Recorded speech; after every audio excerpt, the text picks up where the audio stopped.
Chapter 2: The Slaves. Begin all acts and thinking by using El Kaloum the All. Tablet 1. A mission to the planet Earth.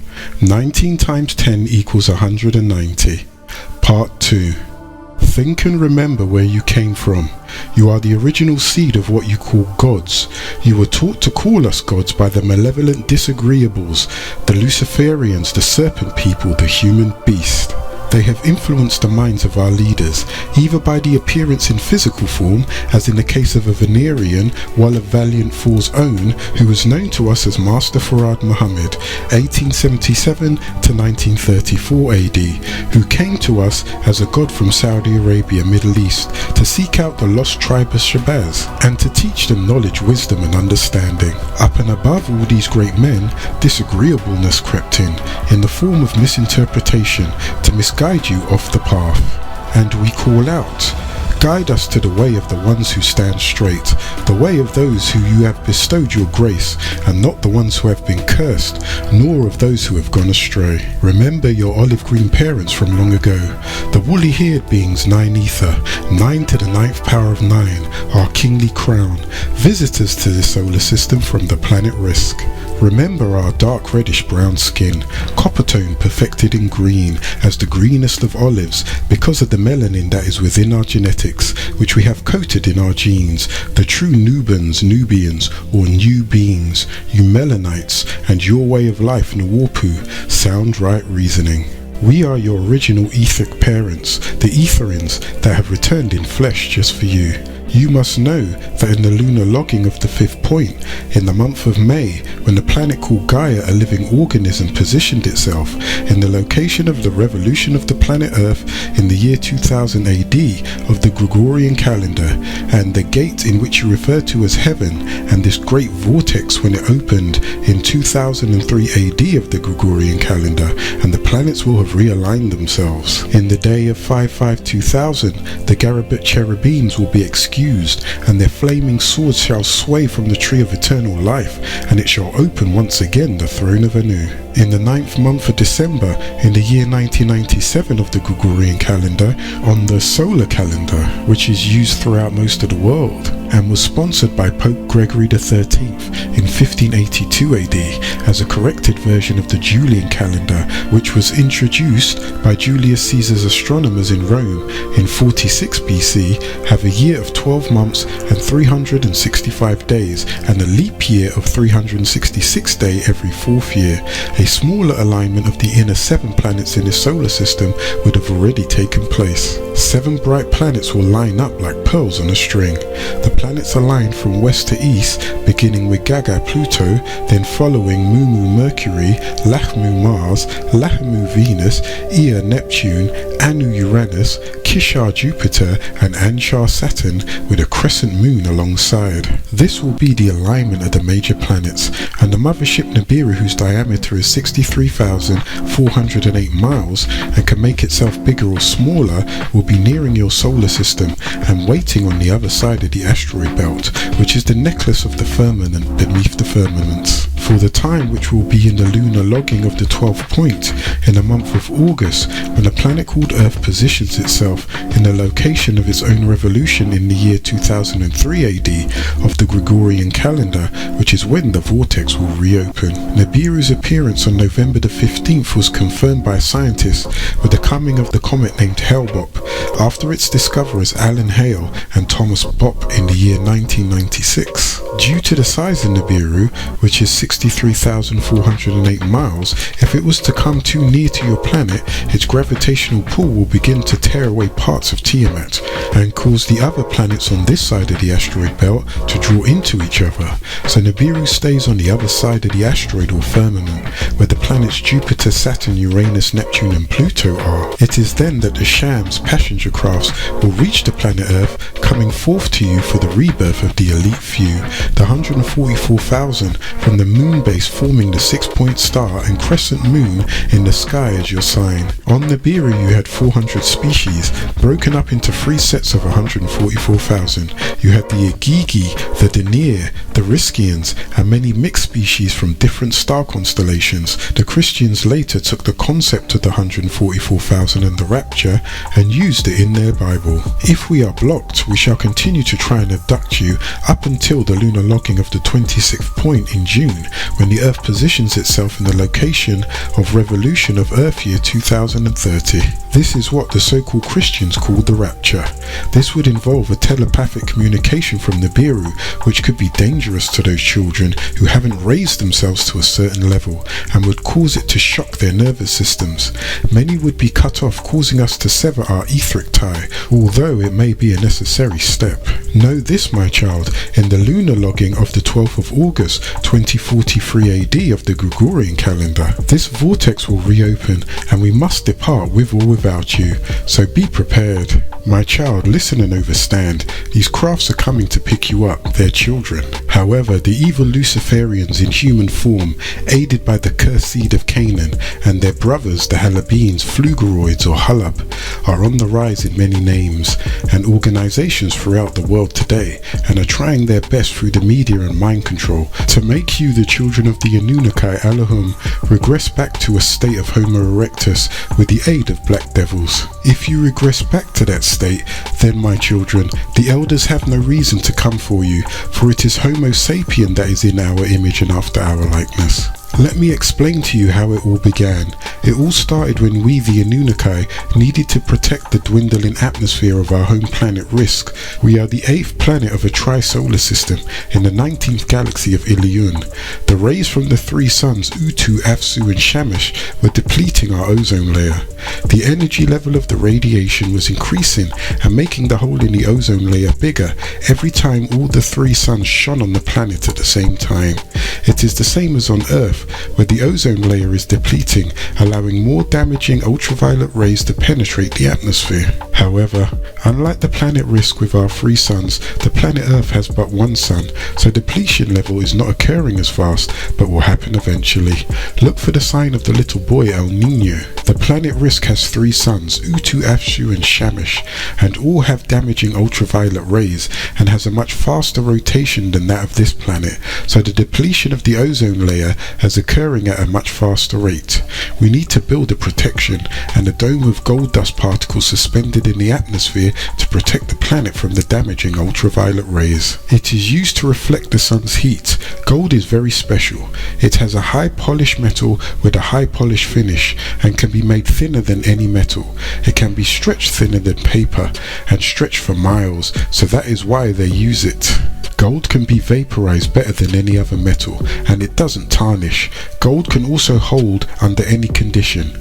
We had to abort our planet until it could be mended. Thus we moved on to Cassiel, known today as the Orion Galaxy, which was originally a 6-star, 6-sun constellation. Others went and started living in Aish Arcturus, which is the brightest star in the Boots constellation, and Gamma Pleiades, a star cluster in the Taurus constellation, which has many life forms, but we made our home in the 3-star belt of Cassiel, or Kessel in the Warpic, which is Orion. We had to get closer to the Milky Way and this sun, which is exactly 1 billion years left to burn itself out, if the ozone layer doesn't deplete or the 7 plagues don't destroy it. We moved to Lathmu, which means deity of war, which is now called Mars. Then we moved to Gaga Pluto and various other planets to set up civilizations, as the Moon and as in the Canis Major star constellation. This is why the face on Mars is believed to be that of Homo erectus, which is in fact the face of Homo erectus being cloned into Homo sapien, the face of Zakar, whose name is Cadmon, called the Adama Project. It looks like the Sphinx's face, the face that is thought to be the pharaoh Khufu, when in fact it is the Egyptian deity Osiris. Standing at the base of the face, you would see to your left in the distance massive pyramids, similar to their Egyptian counterparts, part of the city complex. Within the cluster of pyramids called the city, there are 7 major pyramidal forms in various states of preservation. Among these are some half-dozen smaller objects. Some have pyramidal forms, but others have apparent domes, cones, walls, and buried rectangular markings to the southwest of the main complex. Anunnaki-Elohim came to the planet Earth to set up the first laboratory called Shinti that you call an Egyptian civilization on Key Earth, also called Ptah or Ptah. This occurred 450,000 years before the coming to Tiamat Earth. The name Utu is the son of Ra, and the head deity they called Osiris, who is Usir after the Sirius star constellation, also called Sothis in Greek and Sept in Egyptian. We the Anunnaki originally came here to the planet Earth to mine for gold that we would take back to our planet Risk. First we sent Ramadians, who built androids, which are machines that are almost humans, called robotoids, robotic machines. Then biological graftation was added, needed for thinking beings to complete the mission. So the Anunnaki was sent to scout and survey this very planet. When Anu first came to Ptah called Earth, or Terra, 500,000 years ago, the dragon people or the draconian people and the snake people were already here, living in the vast tunnels under Terra Earth's crust, or some lived in the deep seas to protect themselves from the frequent radiation storms and the magnetic shifts. The atmosphere was being disturbed by frequent radiation storms, which was caused by electrical storms from the sun due to the crash of Nibiru, and the planet was still in the process of healing. The snake people have a variety of body types. Some are human-like and some are half snake or reptilian. They can see in the darkness and have telepathic abilities. These beings were unwilling to share the planet with the Anunnaki. Anu wanted the gold to take back to his home planet Risk. However, the dragon people feared that Anu would not respect their peaceful ways. They had spent years setting lines of magnetic energy and grids around the Earth, and they had constructed endless tunnels beneath the Earth in the cooperation with the snake people. These are the energy vortexes which power their civilization, and these are in tunnels along with enormous stores of precious stones and metals. There were a few battles happening on the Earth and in the skies. Finally, arrangements were made and territories were drawn. To keep peace on the planet Earth between the Draconians and the Riskians, you had to marry a daughter of one of them. So Anu agreed to mate with a Draconian princess named Id, the daughter of Sidis, See the Hiss, the president of the Draconians, to seal the allegiance, and he gave Id to his wife's sister Antum to be her highest servant. They gave birth to Nudimmud Ea, and he was to be the ruler of Earth. Nudimmud was educated on the Nibiru. He became a master scientist and builder. Anu then sent a group of Anunnaki to start mining for gold on Tiamat. The leader amongst the Anunnaki was Ea, meaning he whose house is water, son of the Anunnaki Anu and the Draconian Id. After crashing down on what is called the Persian Gulf today, he established a city and called its name Eridu, meaning home away from home, or house built in the far away, and he became known as Enki. He received the name Enki when he landed on the planet Key Earth, meaning ruler of Key Earth. However, his birth name was Nudimmud, meaning he who fashions things, or Ea, a reminder that his seed was of water. Enki built waterworks in the marshlands at the head of the Persian Gulf. He surveyed the marshlands, cut the canals for drainage and water control, built dikes, dug ditches, and built structures of bricks moulded from the local clays. The first divine city built was called Iduku, meaning House of the Holy Mound. He joined the Tigris and Euphrates rivers by canals, and at the edge of the marshlands he built his water house. He built a cube-shaped temple called the Ubaid Shrine, and there the secrets were stored. Enki was assigned to Earth, and he agreed to the assignment. He was chosen for this job because he was a brilliant scientist and engineer. Enki built himself a beautiful kingdom in the sea called the Absu. The structures of the Absu were built of silver and lapis lazuli, part on a high mountain and part submerged underwater. When Enki wasn't working in the Absu, he built dams and rerouted waters. Enki loved water and frequently paddled around in the marshes all by himself, studying fish, insects and the grasses along the riverbanks. However, all did not go well with Enki. Enki got caught up in the delicacies of the world and he stopped transporting the gold. He started to take the gold, shipping it to South America, then called Amexem, instead of taking it straight on home. Enki started to keep and store the gold for himself, then he began to wear the gold. It should be known that up until this point the Anunnaki did not wear gold. Enki got caught up with these people who were half Northern African and half Hamu Chinese, called today Native Americans, of the Zuu, Aztec, Toltecs, Hopi and Navajo tribes. They referred to him as Quetzalcoatl, the winged serpent.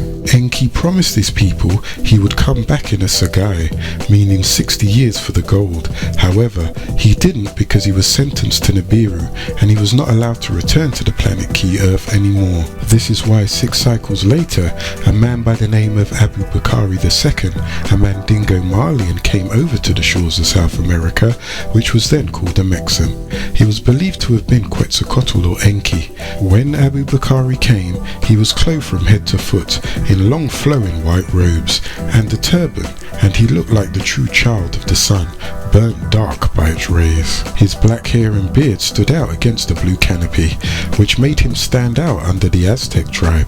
You could see the outlines of the great golden bird, the serpent slaying the eagle, which they thought was a sign of Quetzalcoatl coming back as he had promised.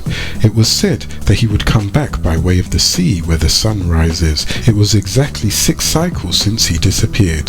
Thus, when Abu Bakari II appeared to the natives in 1311 AD, he had a white beard, he wore a long white robe, and he came from the east, the land of the sun, in boats in the same manner as Quetzalcoatl had promised.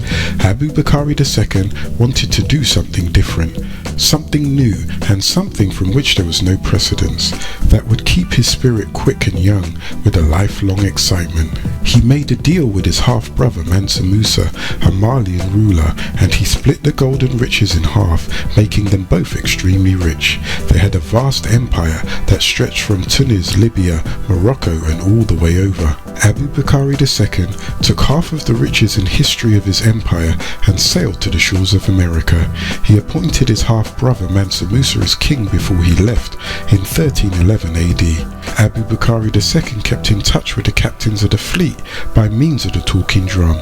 Abu Bakari II arrived precisely 6 cycles after the disappearance of Quetzalcoatl by way of the sea from amongst the Toltecs in 999 AD. Thus, he was mistaken by the Aztec as Quetzalcoatl.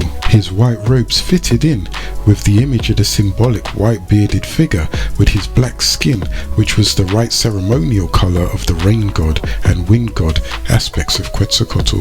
A cycle is equal to 52 years in the Aztec culture, which is their Sagai, a 60-year cycle. The Aztecs were originally called the Zuu Aztecs. The name Zuu comes from the Assyrian deity of thunder and storms, equivalent to the Aztec deity Quetzalcoatl, deity of thunder and rain. The medieval Mexicans and the Mandingo Malians have a lot in common. For example, the plumed serpent motif of ancient Mexico and the feathered serpent cult in medieval Mali. In medieval Mali, the equivalent of Quetzalcoatl is the Zari of the Bambara, the tribe of the Mandingo from which Abu Bakari came from. The Dazari is the protector of the village, the beneficent spirit whose sacred animal is a snake. The Feast of the Dazari takes place at the beginning of the year, like that of Quetzalcoatl. The Dazari hold a dancing ceremony called the Kor, in which the dancers wrap themselves in thorns or lacerate their breasts and armpits. Some beat themselves with the long flexible scourges. In the Quetzalcoatl ceremony, the same self-chastisement and the use of thorn pricking occurs. In both the Mexican Quetzalcoatl and the Mandingo Dazari worship, these thorn prickings and whippings were designed to bring blood out in drops. This blood drop symbolized the falling of raindrops. Now, 4 cycles later, a man by the name of Hernando Cortez, also known as Hernan Cortez, and his band of bearded conquistadors landed from Cuba, not far from the same spot. Montezuma II, the Aztec ruler, received first-handed reports of the visitors which accorded closely with Toltec tradition of Quetzalcoatl's return. Cortes came at the end of one of their 60-year cycles in March of 1519 AD, when he sailed along the coast of the Yucatan and landed in Mexico. Those innocent people, the Aztecs, thought him to be Enki returning, as their ancestors had predicted for thousands of years. Some also thought him to be Quetzalcoatl, the winged serpent, because Cortes fit the appearance of one of the Aztecs' prophecies of the bearded legendary god king. He was received with honor. His soldiers were allowed to roam through the city at their pleasure, and they found a lot of gold and other treasures in the storehouses. Cortes, born in 1485 to 1547 AD, explored the coast of Mexico, finally stopping near modern Veracruz, where he founded a city in order to legitimize his expedition. People were trying to conquer Mexico from the natives of that land. This is why Cortes was there in Mexico. After gaining important information regarding the political situation in the highlands of Mexico, Cortes marched inland and made an allegiance with the Native Americans of the Tlaxcala, who were the traditional enemies of the Aztecs. He began to pose as Quetzalcoatl. The natives believed that this legendary ruler and deity would eventually return to Mexico from the east. Thus, Montezuma II, the reigning Aztec king, was too mystified to organize a resistance, and the Spaniards entered Tenochtitlan, city of Tenoch, named in honor of their ancestors who came from the Pacific, the Aztec capital, unopposed in 1519 AD. This was a stepping stone to Cortes's eventual conquest of Mexico.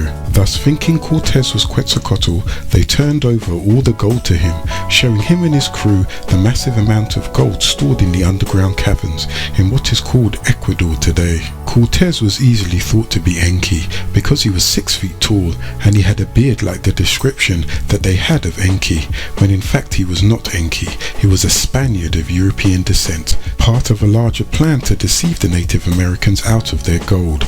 Enki's restrictions from returning to Earth, he did not like that, but was forced to comply. Since all did not go well with Enki, the transportation of gold had been slowed up. Thus, my child, more Anunnaki was sent. They came down in groups of 50s.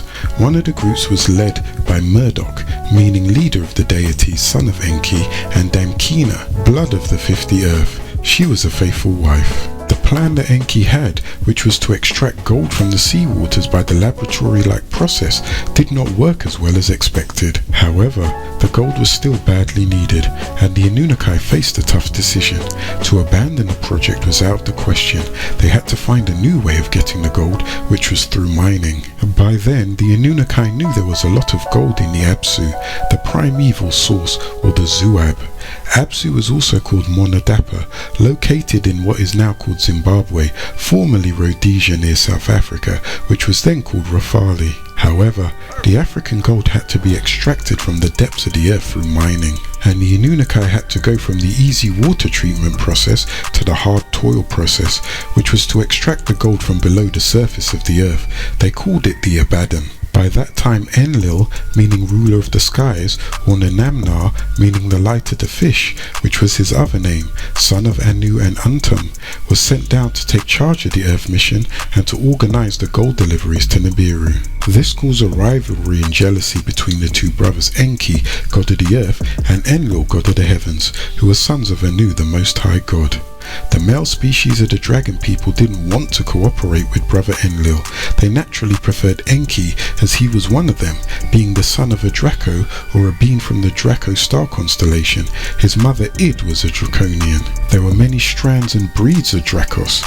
One commonly known as the Vulcans, that were living in the seas, also known as the Maldekians, lived in the Bermuda Triangle, in Mu in Atlantis, not to be mistaken with the other type of Maldekians called the Primitives. The Vulcans that lived in the sea were from the Mizar constellation, which is also referred to as Zeta Reticuli. They originated from the planet Maldek. However, their planet was destroyed. Some took residence on the planet Earth, while others took residence in the constellation Draco and Zeta Reticuli.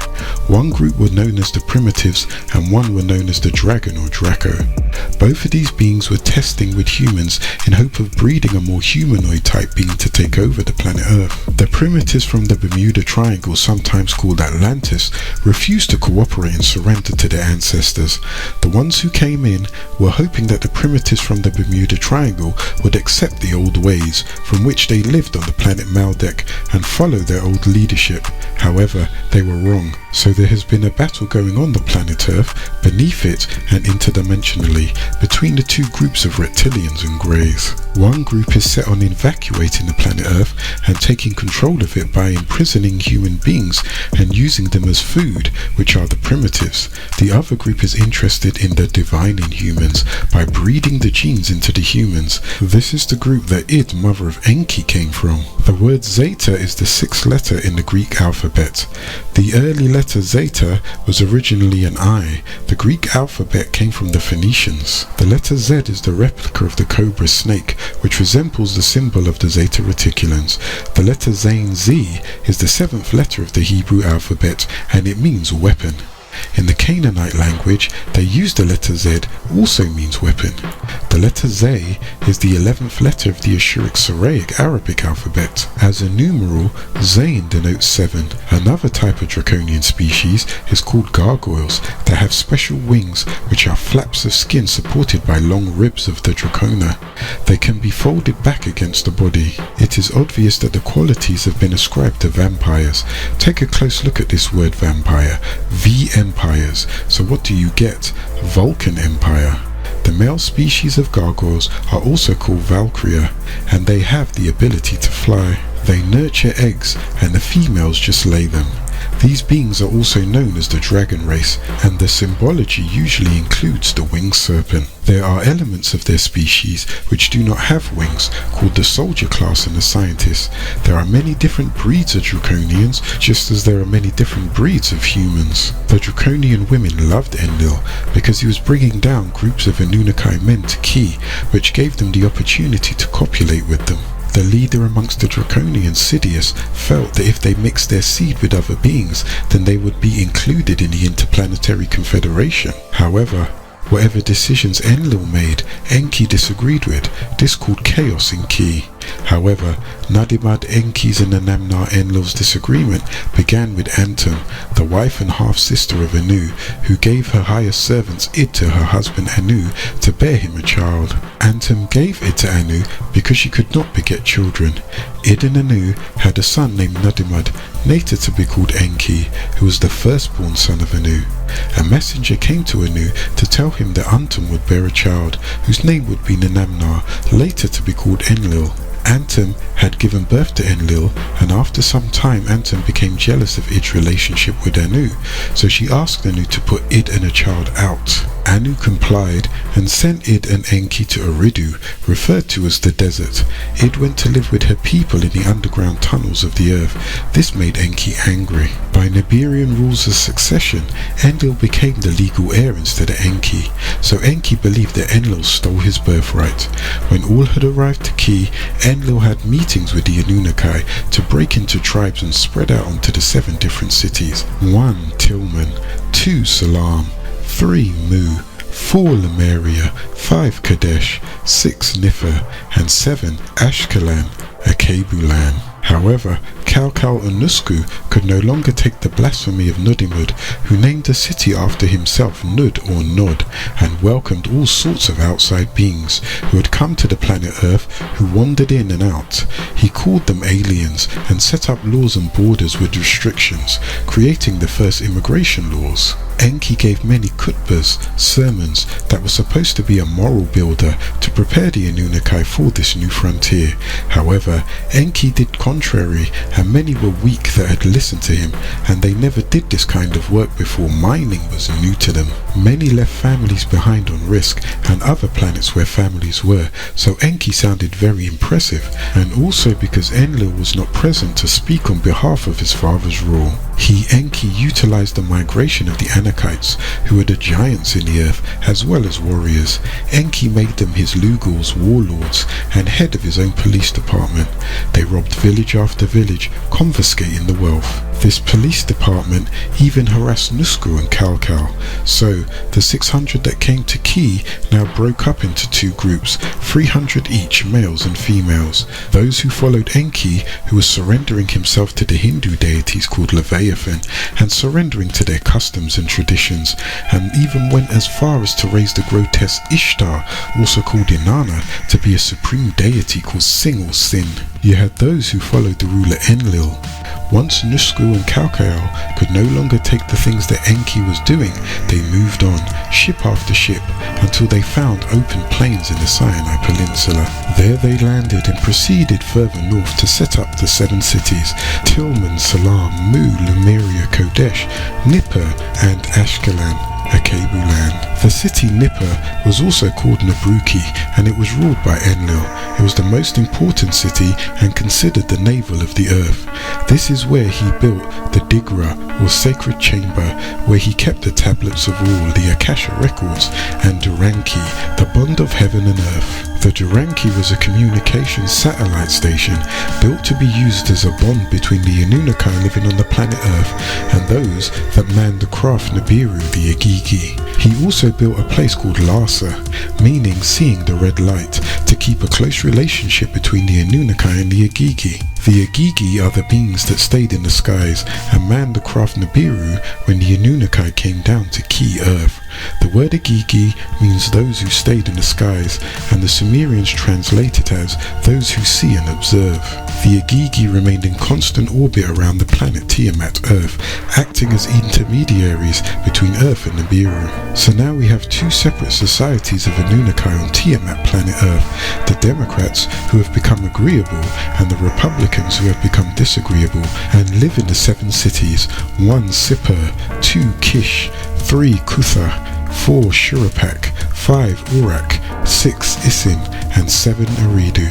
Enlil set up a democracy from the French democratie, from the late Latin democratia, from the Greek demos, meaning people, and the government was set up as their original home on planet Risk was ruled. Enki set up a republic from the French République, from Old French from Latin Republica, res thing, publica feminine of publicus, meaning of the people, to repopulate the planet Earth. He told the Anunnaki that he would bring their families back together so that they can rule the planet. Thus, they had the administrators and workers. The people of Enlil wore nose rings in their right nostril, and the people of Enki wore gold earrings in their right ear. However, the ruler of the groups wore both nose rings and earrings in their left ear when there was peace and happiness. The women wore it both in the nose and in both ears. This was passed down from generation to generation. The people of Enlil became the Ishmaelite tribe of today, and the people of Enki became the Israelite tribe of today. This created 2 castes of 4 groups of people that were to work the actual mines called laborers, and 3 groups that were to work the laboratory, processing all these materials, logging, charting and managing. So in time, after many years of living on the planet Ki, many problems arose. A revolt was starting in the lower mines amongst the lower class of Anunnaki, and it was bothering the higher class. The Anunnaki were complaining that the work was too hard and tiresome.